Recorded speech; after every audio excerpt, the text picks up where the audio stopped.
L'identité numérique peut être sommairement définie comme tout élément qui permet d'identifier une entité sur Internet. Elle revêt donc un caractère important qu'il est essentiel de comprendre. Pour en parler, nous recevons pour vous le secrétaire exécutif de l'Association burkinabé des domaines Internet, ABDI.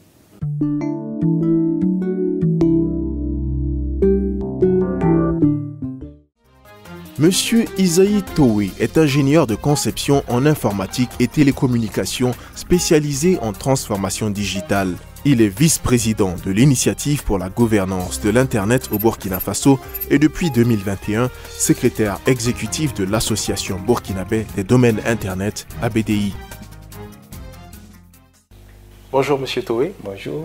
Vous êtes le secrétaire exécutif de l'Association burkinabé des domaines Internet, ABDI. Alors dites-nous, Monsieur Towe, qu'est-ce que l'identité numérique et à quoi est-ce qu'elle sert? Alors merci déjà de me donner la parole pour m'exprimer par rapport à une question aussi importante que l'identité numérique. Il faut entendre tout simplement par cette expression identité numérique, on va dire tout ce qu'une personne, que ce soit une personne morale ou une personne physique, peut dégager comme personnalité sur Internet. Cette identité numérique-là peut en réalité renvoyer à un certain nombre d'aspects. Alors, il y a d'abord ce que vous-même vous dites que vous êtes sur Internet. Deuxièmement, il y a ce que vous faites sur Internet. Et troisièmement, il y a bien sûr ce que les gens disent que vous êtes. Vous voyez, sur ces trois aspects-là mis ensemble vont peut-être en plus d'autres facteurs permettent en fait de vous identifier sur Internet aujourd'hui. Quel lien faites-vous entre les noms de domaine Internet et l'identité numérique? Il faut dire que les noms de domaine, c'est un facteur d'identification sur Internet. Aujourd'hui, sur Internet, en fait, l'ensemble des ressources qui sont sur Internet, par exemple les sites web, les serveurs de messagerie, les serveurs d'application, donc tous ces éléments-là sont des ressources sur Internet et sont identifiés. Pour les identifier sur Internet, il y a un système de nommage qui existe et ce système de nommage-là permet de donner à chaque ressource sur Internet un identifiant et c'est à partir justement des noms de domaine que en fait, ces ressources sur Internet sont identifiées. Monsieur Towe, y a-t-il des risques liés à l'identité numérique et comment se protéger de ces dangers? Alors, bien sûr qu'il y a des risques. Le premier risque, c'est l'écart qu'il pourrait y avoir entre votre personne physique, ce que vous êtes véritablement, avec ce que vous dégagez, ce que vous représentez vis-à-vis donc des internautes sur Internet. Le deuxième risque, c'est peut-être les risques liés justement à l'usurpation d'identité sur Internet. Maintenant, pour peut-être faire face à ces risques-là, il est important de pouvoir justement se prémunir d'un certain nombre d'outils qui vont donc nous permettre en fait de bien nous identifier sur Internet. Alors le premier, j'allais dire, c'est véritablement avoir un nom de domaine associé à sa personne. Donc si vous avez un nom de domaine, c'est un premier niveau d'identification de votre personne sur Internet.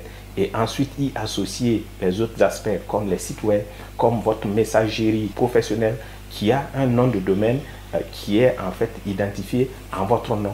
Et c'est ça donc le premier aspect pour en fait véritablement permettre à ce que vous soyez bien identifié sur Internet pour éviter les risques. Le deuxième aspect pour faire justement face à cette mauvaise identification véritablement sur la toile, c'est de soi-même travailler à véritablement bien présenter la personne que vous êtes donc sur Internet.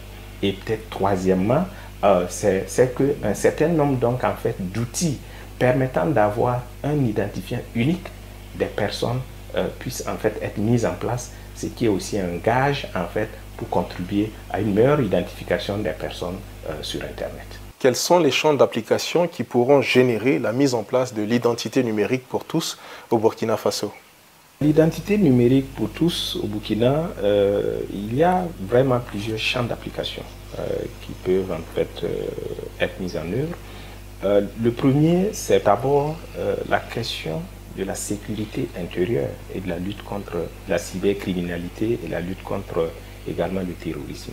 Alors, il est extrêmement important de pouvoir identifier sur Internet les personnes, que ce soit des personnes physiques ou que ce soit des organisations qui sont présentes en ligne.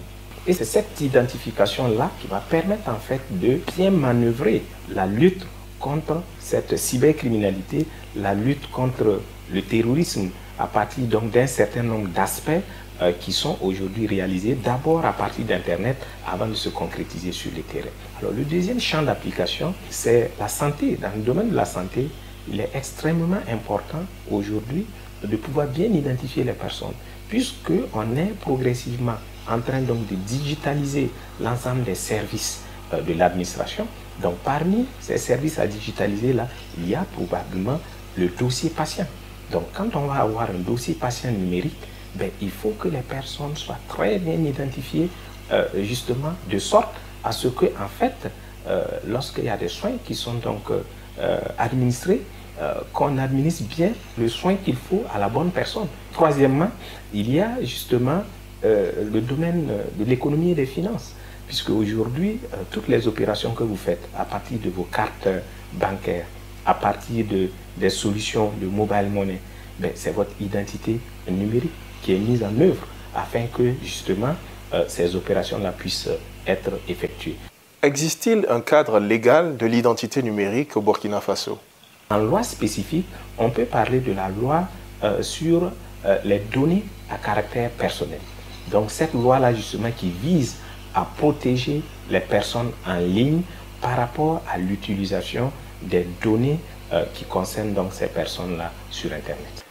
Monsieur Towe, au plan économique et social, quels pourraient être les avantages de l'identité numérique pour les citoyens? Sur le plan économique déjà, on va dire l'avantage de l'identification numérique, c'est d'abord l'efficacité de cette identification-là et peut-être aussi l'inclusion sur le plan financier.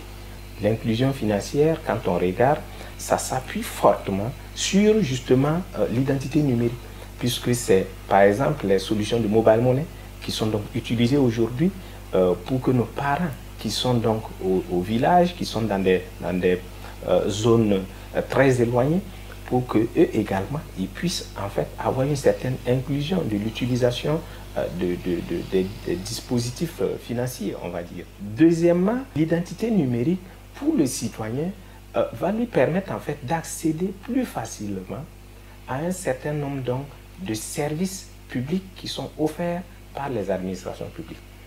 Africa Norm est un magazine entièrement dédié à la promotion de la qualité et des innovations. Avez-vous un dernier mot? Alors le dernier mot, c'est déjà vous remercier Africa Norm et vous féliciter pour ce que vous faites. Et deuxièmement, c'est dire que l'association Burkinabé des domaines Internet, qui est une jeune organisation qui a pour mission de contribuer au développement de l'Internet au Burkina Faso, en tout cas invite l'ensemble des citoyens à veiller à une bonne identification de leurs personnes sur Internet, que ce soit leurs personnes physiques ou que ce soit des entreprises, des organisations. Il faut vraiment veiller à cette identification-là. Et ça passe par l'acquisition d'un nom de domaine en .bf, et c'est à partir de là que les autres éléments de l'identification de votre personne vont être associés et on va pouvoir avoir une bonne identification sur Internet, et c'est ça qui va être la base de ce que nous appelons votre e-réputation. C'est tout pour cet entretien, Monsieur Towe. Je vous remercie. C'est à moi de vous remercier.